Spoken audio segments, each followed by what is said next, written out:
2025ஆம் ஆண்டு மே மாதம் 12ஆம் தேதி யூகேல மிகப்பெரிய அளவிலான ஒரு அறிவித்தல் விடுக்கப்பட்டது. ஸ்கில் ஒர்க்கர்ஸ் அத்தனை பேருடையதும் எதிர்காலத்தை தீர்மானிக்கிற வகையிலான ஒரு மிக முக்கியமான அறிவித்தல் வெளியிடப்பட்டது.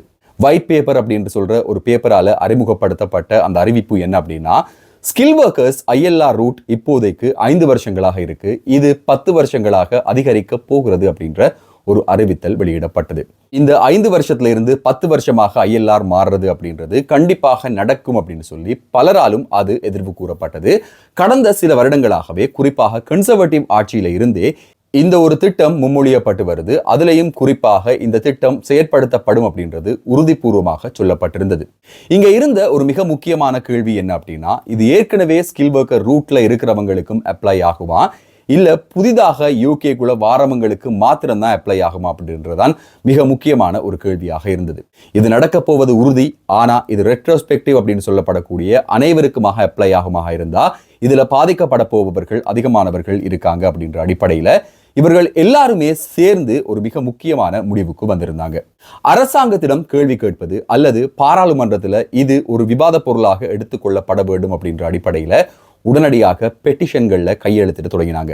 இதையும் தாண்டி ஒவ்வொரு உள்ளூர் அமைச்சர்களிடமும் அந்தந்த ஏரியாவில் இருக்கிறவங்க தனிப்பட்ட இமெயில் மூலமாக இந்த ஒரு திட்டத்தை இடைநிறுத்துமாறு அல்லது முற்றுமுழுதாக தடுத்து நிறுத்துமாறு கோரிக்கைகள் முன்வைக்க தொடங்கி இருந்தாங்க. யூகேனுடைய அரசாங்கம் எந்த ஒரு இடத்திலையுமே இது எல்லாரையுமே பாதிக்குமா அப்படின்ற ஒரு விடயத்தை தெளிவுபடுத்தாத போது இந்த விவாதத்துக்கான கையெழுத்து எண்ணிக்கை 1 லட்சத்தை தாண்ட வேண்டும் அப்படின்னு சொல்லி எதிர்பார்க்கப்பட்டிருந்தது.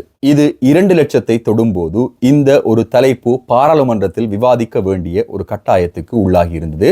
செப்டம்பர் மாதம் 8ஆம் தேதியான நேற்றைய நாள் இது பாராளுமன்றத்தில் விவாதத்துக்காக எடுத்துக்கொள்ளப்பட்டது. பிரித்தானிய நேரப்படி பிற்பகல் 4:30 மணி அளவில் பாராளுமன்றத்தின் வெஸ்ட்மினிஸ்டர் ஹால்ல இந்த ஒரு விவாதம் எடுத்துக்கொள்ளப்பட்டது. இந்த விவாதத்துல என்ன மாதிரியான விஷயங்கள் பேசப்பட்டது, 5 வருஷங்கள்ல இருந்து 10 வருஷமாக இந்த ILR மாற்றப்படுவது எல்லோருக்கும் அப்ளை ஆகுமா, அது சம்பந்தமான சார்பான விளக்கங்கள் அல்லது அதற்கு எதிரான விளக்கங்களை இந்த அமைச்சர்மார்கள் பாராளுமன்ற உறுப்பினர்கள் கேட்டிருந்தாங்களா அப்படின்ற விஷயங்களை இந்த வீடியோவில் பார்க்க போகிறோம். நண்பர்களுக்கு வணக்கம். இன்னும் ஒரு வீடியோவில் உங்களை சந்திக்கிறதுல சந்தோஷம். தொடர்ச்சியாக வீடியோக்கள் பார்க்குறீங்க, அதற்கு மிக்க நன்றி. முதல் தடவையாக பார்க்குறீங்க அப்படின்னா மறக்காம சப்ஸ்கிரைப் பண்ணுங்க, இந்த வீடியோக்கு லைக் பண்ணுங்க, உங்க நண்பர்களோட இந்த வீடியோ மற்றும் சேனலை பகிர்ந்து கொள்ளுங்க.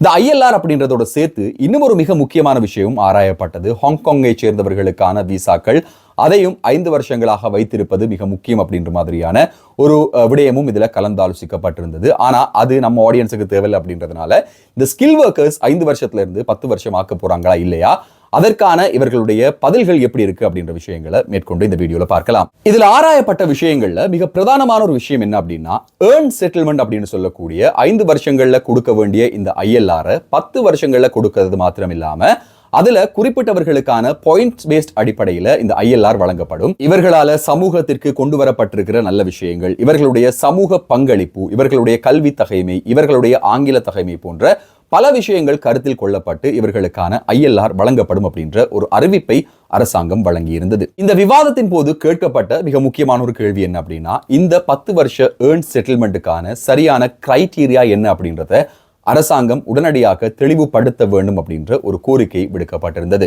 ஏர்ன் செட்டில்மெண்ட் அப்படின்றது மூலமாக என்ன சொல்ல வராங்க, அதே நேரம் கண்ட்ரிபியூஷன் அப்படின்றது எப்படியானது, ஒருவர் கண்ட்ரிபியூட் பண்ணாரா இல்லையா அப்படின்றத எதை வச்சு தீர்மானிக்கிறது போன்ற பல விஷயங்கள் ஆராயப்பட்டது.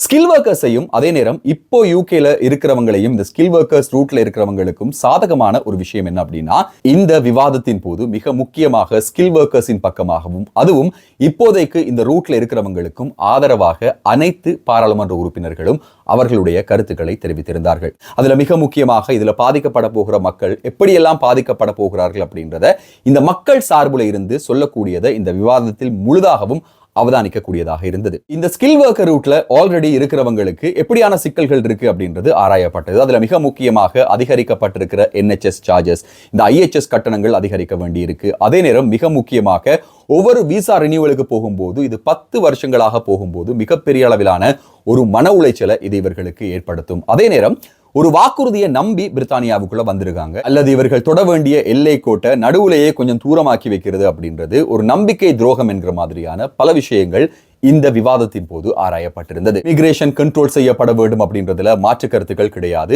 ஆனா ஏற்கனவே யூகேல இருக்கிறவங்களுக்கு, அதுவும் இந்த ஸ்கில் ஒர்க்கர் ரூட்ல இருக்கிறவங்களுக்கு இப்படியான ஒரு இம்ப்ளிகேஷன் இருக்கக்கூடாது அப்படின்றத தொடர்ந்தும் வலியுறுத்துறத இந்த விவாதத்துல பார்க்கக்கூடியதாக இருந்தது. ஏராளமான நிறுவனங்கள்ல நிறைய பிழையான எம்ப்ளாயர்ஸ் கிட்ட வேலை செய்யறதாகவும், பலரும் இதுல ஏமாற்றப்பட்டிருப்பதாகவும், இப்படியானவர்களுடைய ஒரே ஒரு டார்கெட் இந்த ILR எடுத்துட்டு நம்ம சரியான விதத்துல வேலை செய்து இந்த நாட்டுக்கு கண்ட்ரிபியூட் பண்ணணும் அப்படின்ற ஒரே எதிர்பார்ப்பு தான் அப்படின்னு பல இமெயில்கள் வந்திருப்பதாக ஒரு பாராளுமன்ற உறுப்பினர் இந்த விவாதத்துல சொல்லியிருந்தார். இமிகிரேஷன் கண்ட்ரோல் பண்றது இல்ல மக்களை குறைக்கிறது அப்படின்றது மிக முக்கியமான ஒரு விஷயம் தான். ஆனா ஸ்கில் ஒர்க்கர்ஸ் அப்படின்ற ஒரு ரூட் எடுத்து பாத்தீங்க அப்படின்னா இதுல வேலை செய்யற அனைவருமே 5 வருஷங்களும் டாக்ஸ் கட்டி இருக்காங்க. இந்த நாட்டுல வந்து இருக்கணும் அப்படின்ற நம்பிக்கையில அவங்களுடைய மிகப்பெரிய அளவிலான இன்வெஸ்ட்மெண்ட்டை செய்திருக்காங்க. சிலரை பொறுத்தவரையில அவர்களுடைய லைஃப் டைம் சேவிங்ஸ் அத்தனையுமே இதுல போட்டிருக்காங்க. இன்னும் ஒரு நாட்டுக்கு மைக்ரேட் ஆகி வரும்போது 5 வருஷங்கள்ல இந்த லிமிடேஷன்ஸ் இல்லாம நம்மளால வேலை செய்ய முடியும் அப்படின்ற நம்பிக்கையோட அவங்களுடைய தகைமையை வளர்த்துக்கிறது மாத்திரம் இல்லாம பிரித்தானியாவினுடைய இக்கனமி மற்றும் இந்த நாட்டினுடைய சூழலுக்கான ஒரு பங்களிப்பை இவங்க செய்துட்டு இருக்காங்க.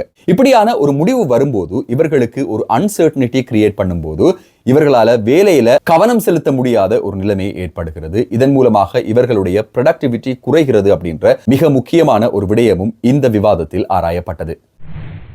இமிகிரேஷன் கண்ட்ரோலை அப்ளை பண்ண வேண்டிய இடம் ஸ்கில் ஒர்க்கர்ஸ் இல்ல அப்படின்றதும் தொடர்ச்சியாக ஆராயப்பட்டதோடு மிக முக்கியமாக சொல்லப்பட்ட இன்னும் ஒரு விஷயம் என்ன அப்படின்னா, இந்த வேலை செய்யும் வர்க்கம் தொடர்ச்சியாக வேலை செய்யத்தான் போறாங்க.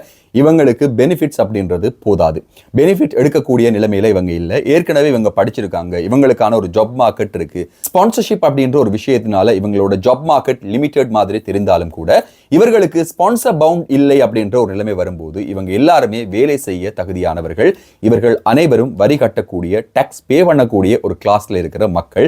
இவர்கள் பாதிக்கப்படக்கூடாது அப்படின்ற ஒரு விஷயம் தொடர்ச்சியாக சொல்லப்பட்டிருந்தது. இது ஒரு தீர்ப்பு கொடுக்கும் இடம் கிடையாது. இதன் மூலமாக நாம என்ன தெரிஞ்சுக்கலாம் அப்படின்னா, இதற்கு அரசாங்கத்தினுடைய சார்பு எதிர்ப்பு எந்த அளவு தூரம் இருக்கு, இது வருவதற்கான வாய்ப்புகள் இருக்கா அப்படின்ற ஒரு பல்ஸை பார்க்கக்கூடிய ஒரு விஷயமா தான் இது பார்க்கப்படுகிறது. இதற்கு பிறகு அரசாங்கம் பல்வேறு தரப்பினரோட பேச்சுவார்த்தைகள் நடத்தும், ஆலோசனைகள் நடத்தும்.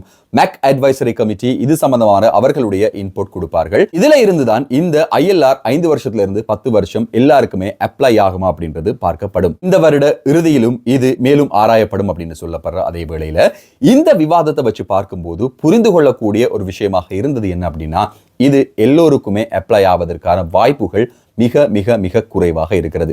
அப்படியான வாய்ப்புகளே இல்லைன்றதை கூட சொல்லலாம். ஆனா டெக்னிக்கலா பிராக்டிக்கலா நம்மளால அப்படி சொல்ல முடியாது. அதுக்கான வாய்ப்பு எப்பவுமே ஒரு பெர்சன்டேஜ் இருந்துட்டு தான் இருக்கும்.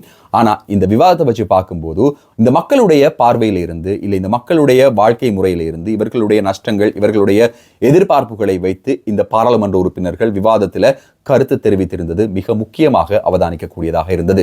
ஏற்கனவே குடும்பங்களோட இருக்கிற இவங்களுக்கு இப்படியான ஒரு அன்சர்டனிட்டி கிரியேட் ஆகிறதுனால இவர்களுடைய குடும்ப வாழ்க்கையும் பாதிக்கப்படும். இது மனித உரிமைகளுக்கும் ஒரு விதத்துல எதிரானது அப்படின்ற கருத்தும் இந்த விவாதத்துல பேசப்பட்டது மிக முக்கியமான ஒரு விடயம். எது எப்படியோ இந்த ILR சம்பந்தமான மாற்றங்கள் அறிவிக்கப்படும் போது அல்லது ஆலோசனைகள் இடம்பெறும் போது உடனுக்குடன் அந்த விஷயங்களை கொண்டு வந்து வீடியோ மூலமாக இந்த சேனல்ல நீங்க பார்க்கலாம். இந்த வீடியோவை முழுசா பார்த்திருப்பீங்க அப்படின்னு நம்புறேன். தொடர்ச்சியாக பார்த்திருந்தீங்கன்னா மறக்காம சப்ஸ்கிரைப் பண்ணுங்க. இந்த வீடியோவுக்கு லைக் பண்ணுங்க. உங்க நண்பர்களோட இந்த சேனல் மற்றும் வீடியோவை பகிர்ந்து கொள்ளுங்க. இன்னும் ஒரு வீடியோல இன்னும் சுவாரஸ்யமான புதிய தகவல்கள், செய்திகளோடு உங்களை சந்திக்கும் வரை நன்றி, வணக்கம்.